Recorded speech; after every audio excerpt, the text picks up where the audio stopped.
ရှုံးကဖင်လန်နိုင်ငံကိုမိဘပတ်စံချမ်းသာလို့အိမ်ကပတ်စံရှိလို့ရောက်နေဆိုတော့လုံးဝမဟုတ်ပါဘူးအားလုံးပဲမင်္ဂလာပါဒီနေ့ဗီဒီယိုလေးမှာတော့ရှုံးကဖင်လန်နိုင်ငံကိုဘယ်လိုရောက်နေတာလဲဘယ်လိုရောက်ခဲ့ရလဲဆိုတဲ့အကြောင်းအရာလေးကိုအသေးစိတ်ရှင်းပြအောင်မှာဖြစ်ပါတယ်ရှုံးကအခုလက်ရှိဖင်လန်နိုင်ငံမှာ chef အနေနဲ့ vocational school တက်နေတဲ့အကြောင်းသူတရားဖြစ်ပါတယ်လက်ရှိဖင်လန်နိုင်ငံမှာနေနေတာဆိုရင်တော့တစ်နှစ်ပြည့်တော့မယ်ပေါ့နော်ဆိုတော့ဒီ vlog လေးကတော့ရှုံးအားလုံးသိချင်နေတဲ့ပေါ့နော်အတိုင်းပဲရှုံး chat box မှာလည်းမေးကြရဲတော်တော်များများလည်းအကူအညီလာတောင်းကြရတယ်ပေါ့နော်ဟိုဘယ်လိုမျိုးရောက်ခဲ့အကူအညီတောင်းကြရဲဆိုတာကတော်များများလာမေးကြရဲလို့ပြောချင်တာပါဆိုတော့ဒီကိုဘယ်လိုရောက်ခဲ့တာလဲပေါ့နော်ဖင်လန်နိုင်ငံကိုဒီကောင်မလေးဘယ်လိုရောက်ခဲ့လဲဒီကောင်မလေးဘယ်လိုအကြောင်းလာတက်လဲဒီကောင်မလေးကပတ်စံရှိလို့ပဲရောက်လာခဲ့တယ်ပေါ့အဲ့လိုမျိုးအကုန်လုံးက assumption လုပ်လိုက်ကြတယ်ဒါပေမဲ့မဟုတ်ပါဘူးရှင်ဆိုတော့ကျွန်မဘယ်လိုရောက်ခဲ့လဲဆိုတဲ့အကြောင်းအရာကိုဆက်သွားပါမယ်ဆိုတော့ဒီဟာကိုဆက်မသွားခင်မှာကျမရဲ့အကြောင်းလေးနည်းနည်းပြပြချင်ပါတယ်ကျမကအခုလက်ရှိဖင်လန်နိုင်ငံမှာcook student အနေနဲ့ vocational school တက်နေတဲ့အကြောင်းသူတယောက်ဖြစ်ပါတယ်ကျမဖင်လန်နိုင်ငံကိုရောက်တာရှုံးကတစ်နှစ်ပြည့်ပါတော့မယ်တစ်နှစ်အတိပြည့်ပါရမယ်ရှင်ဟုတ်ကဲ့ဆိုတော့ဒီအကြောင်းဘလို့ရှောက်ခဲ့လဲမသွားခင်မှာဒီ2023-24ခုနှစ်မှာကျွန်တော်ထိုင်းနိုင်ငံမှာcontent moderator အနေနဲ့ social media platform တစ်ခုပေါ့နော် platform ကြီးတစ်ခုရဲ့content moderator အနေနဲ့အလုပ်ဝင်နေပါတယ်short video လေးတွေကိုcontent moderation လုပ်ပေးနေတာဖြစ်တဲ့အတွက်ကြောင့်မလို့ကိုပိုင်လစာဝင်ငွေရှိရယ်ကိုပိုင်3နိုင်ဖြုံးနိုင်နေပေါ့နော်နိုင်ငံဒုတိယနိုင်ငံလဲတတိယနိုင်ငံမဟုတ်ပဲဒုတိယနိုင်ငံပြောရမလားဒုတိယနိုင်ငံရောက်နေသေးရဲ့တွေ့တဲ့အတွက်ကြောင့်မလို့ကိုကအရင်မလုံးပေါ့နော်နိုင်ငံကနေထွက်သွားဘူးအဲ့ဒီအချိန်မှာကိုယ်တိုင်ကကောက် research လုပ်တယ်အခြားနိုင်ငံတွေအများကြီးကိုtry mode အတွက်ပြင်ဆင်ခဲ့ပါတယ်အဲ့ဒီအချိန်မှာကျွန်တော် recommendation letter တွေစုတယ်အကြောင်း transcript တွေရှိတယ်နောက်ပြီးလို့ရှိရင် notary ပြန်စရာရှိရည်ပြန်တယ်ပြီးတော့ဖြည့်စရာရှိတဲ့စာမွေးအကုန်ဖြည့်ထားပါတယ်ကျွန်တော် TOEFL ဖြည့်တယ်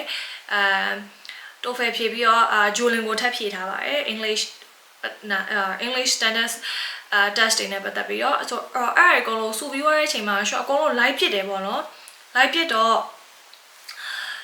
တခြား America တွေလည်းဖြစ်တယ်တခြားနိုင်ငံတွေလည်းဖြစ်တယ်ပေါ့နော်ရှင် scholarship တွေလည်းအများကြီးရှောက်ပါတယ်အဲ့ထဲမှာ USA scholarship ဆိုရှင် final step ထိပါခဲ့တယ်ပေါ့နော် final step ထိ interview ထိအကုန်လုံးပြီးတဲ့အထိပါခဲ့တယ်ပြီးတော့ဒီဟာနဲ့ပတ်သက်ပြီးတော့အကုန်လုံးပြီးသွားတဲ့အချိန်မှာရှင်ဒီဖင်လန်နိုင်ငံကိုဘာလို့ရွေးခဲ့လဲဆိုတော့ဖင်လန်နိုင်ငံကနံပါတ်1ချက်က PR citizenship လမ်းကြောင်းရှိရယ်နံပါတ်2ချက်ကတော့ကိုယ့်ရဲ့ partner ကိုယ့်ရဲ့ရည်စားကိုယ့်ရဲ့ family မိသားစုဒါမှမဟုတ်ကိုယ့်ရဲ့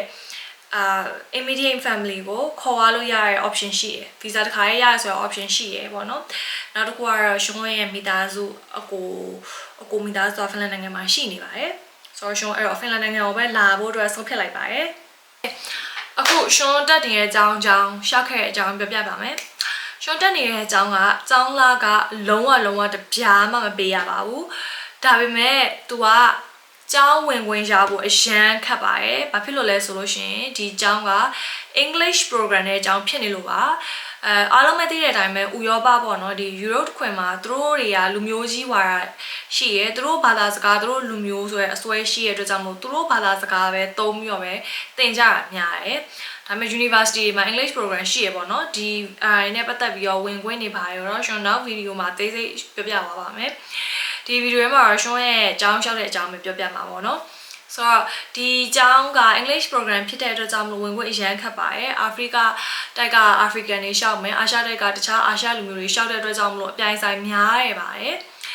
ဆိုတော့ဒီကျောင်းကတစ်နှစ်ကို2ခေါက်ကျောင်းဖွင့်တဲ့ဟိုဝင်ခွင့်ဖွင့်တဲ့အချိန်ရှိရဲအဲ့ချိန်မှာ ဖောင်တင်ရပါတယ်ဖောင်ကလည်းလူရောက်900ပဲပေးအစားပဲပေးတင်ပါတယ်ဆိုတော့ဒီလူရောက်900ထဲမှာသူအယောက်90ကိုထည့်ရွေးပါတယ်ဒီဖောင်ကိုပေါ့နော်အယောက်900ကိုလည်းသူတရက်ပဲဖွင့်မိရပါတစ်ချိန်ထဲမှာတရက်တည်းဖွင့်မိရရှုံးရဲ့ experience ရဆိုအဲ့ဒီဖောင်က2နာရီ3နာရီအတွင်းမှာလူပြည့်ပြီးပိတ်သွားတတ်ပါတယ်အဲ့တော့အမြန်လည်းဖြစ်ရပါတယ်ဖောင်ထဲမှာလည်းအကြောင်း information အကြောင်းနေအကြောင်းဘယ်လောက်သိလဲဆိုတာကိုသိချင်တဲ့အတွက်သူတို့တွေကမေးခွန်းတွေအများကြီးမေးခဲ့ရပေါ့နော်ဆိုတော့အဲ့လိုမျိုးအကြောင်းနေမေးခွန်းတွေမေးခဲ့တယ်အဲ့ဒီမှာတို့က points တွေပေးပြီးတော့အမှန်တဲ့လူတွေပေါ့နော်ဒါပြီးတော့ဒီ English test standardized test Duolingo ထပ်ရပါတယ် ဆိုတော့အဲ့ဒီမှာသူတို့ points ပေးပြီးတော့ကျိုးလဲကျစားခဲ့တယ်lucky ကလေးလည်းဖြစ်ခဲ့ပေါ့နော်အဲ့တော့အဲ့ထဲမှာပါသွားတဲ့အတွက်ရှင်ကအလွယ်တကူပဲကျောင်းရပါပါတယ် English program နဲ့အတူဆိုတော့ရှင်က Fin စာကိုဒီ Fin က English program ရောက်မှာ Fin စာအစလုပ်ခဲ့တာပေါ့နော်အစရ Finland စာကြီးလုပ်ပြီးတော့ဒီကိုဟိုတက်မယ်ဆိုရယ်စိတ်ကူးမရှိခဲ့ဘူးပေါ့နော်ဒါပေမဲ့အခုချိန်မှာတော့ရှင်ကEnglish program တွေရော Fin program ကိုပြောင်းလိုက်ပါတယ်ဒီအခုချိန်မှာ Fin စာအကောင်းလုပ်ပြီးတော့ Fin program ဘက်ကိုပဲချိန်လိုက်ပါတယ်။ဘာဖြစ်လို့လဲဆိုတော့ English program ထက်စာရင် Fin program နဲ့ကျောင်းပြီးတဲ့အခါနောက်ပိုင်းပေါ့နော် part time job တွေfull time job တွေလည်းအလုပ်ရဖို့လွယ်တယ်လို့ခန့်မှန်းမိလို့ပါ။ကဲအားလုံးပဲဒီဗီဒီယိုလေးကိုကြည့်ရှုလိုက်ရတဲ့အတွက်ရှင်ဘယ်လိုကျောင်းရခဲ့လဲဆိုတာသိပါမှာပါကိုကဖိလစ်နိုင်ငံကိုလာကျင်တယ်ကျောင်းတက်ချင်တယ်